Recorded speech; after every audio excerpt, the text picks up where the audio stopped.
Hey everyone, welcome to my blog. So সবাইকে good morning জানিয়ে আজকের দিনটা আমি শুরু করছি। এখানে গাছগুলো কিন্তু একদম মরে গেছে, কারণ পরপর এক সপ্তাহ টানা বৃষ্টি হচ্ছে আর ইভেন এখনও কন্টিনিউ হচ্ছে বৃষ্টিটা। তোমরা তো বাইরেটা দেখলেই কীরকম আকাশটা অন্ধকার করেছিল। আর আমি ঘুম থেকে এসে রান্নাঘরে দেখছি যে এরকম মা দুটো কড়াই চাপিয়ে দিয়েছে। একটা কড়াইয়ে হচ্ছে কই মাছ ভাজা। উফ, সত্যি কথা বলতে আমার কই মাছ খেতে একদম পছন্দ না, কিন্তু আমার মা বাবা কই মাছ খেতে ভীষণ ভালোবাসে। কেন জানি না, আমার মাছের প্রতি একটা কেমন যেন হয়। আমার অতটা মাছ পছন্দ হয় না, বাট আমার বাড়িতে আমার বাবা মা মাছ খেতে খুব পছন্দ করে। কিন্তু আমি একটা বাঙালি, আর বাঙালিরা তো মাছ ছাড়া কিছু বুঝতেই পারে না।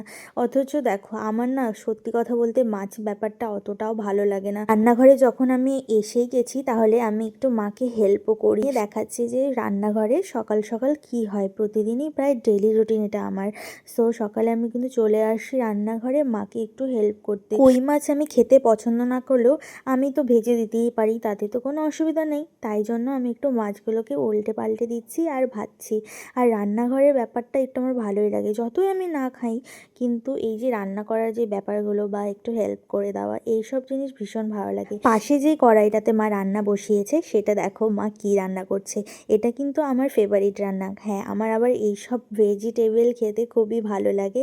আর মা এখানে অলরেডি ভেজিটেবলসগুলো কিন্তু কেটেই রেখেছে।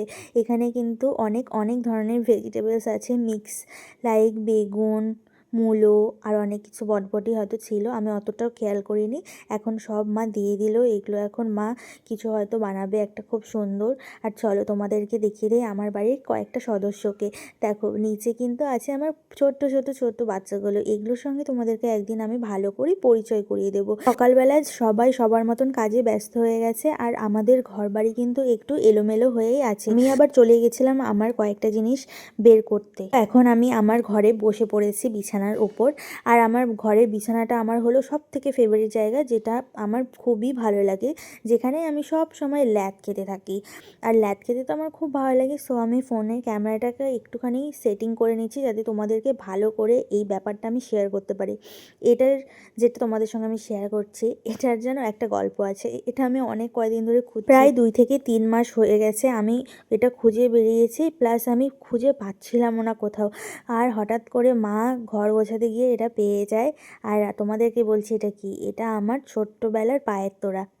এটা এত সুন্দর, মা সেই সময় আমাকে কিনে দিয়েছিল। তখন এই ধরো 2016-17 এরকম, সেই সময়ে এই পায়ের তোড়াটা মা আমাকে কিনে দিয়েছিল। এত সুন্দর আর আমার এত ফেভারিট এটা। আমি তো ভেবেছিলাম এটা কোথায় গেল, হারিয়ে গেছে না কি হলো, খুব টেনশনের মধ্যে ছিলাম। তার মধ্যে আমাদের আবার নতুন বাড়িতে আমরা শিফটিংও করেছিলাম, তো ওই জন্য আমাদের অনেক জিনিসপত্র এলোমেলো হয়ে গেছে।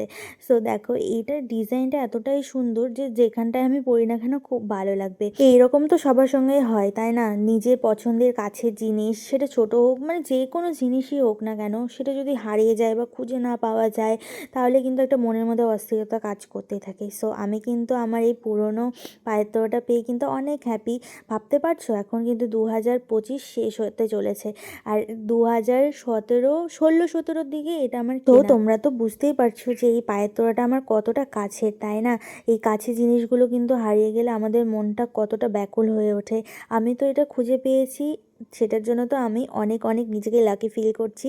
আমি অনেক হ্যাপি হয়ে গেছি। তোমাদেরকে পায়ের তোড়াটার ডিজাইনটা কাছ থেকে দেখায় কীরকম লাগছে দেখতে। দেখো কতটা সুন্দর। এটা হয়তো ভিডিওতে সেরকম বোঝা যাচ্ছে না, কিন্তু সামনাসামনি অনেক সুন্দর। তোমাদের সঙ্গে আমার মনের কথা শেয়ার করে আমার খুব ভালো লাগছে। সো তোমরা কিন্তু এই ভিডিওটিকে লাইক, কমেন্ট আর শেয়ার করে দিও। তো আজকের মতন এইটুকুনি, দেখা হবে অন্য আরেকটি ভিডিও নিয়ে। So tata.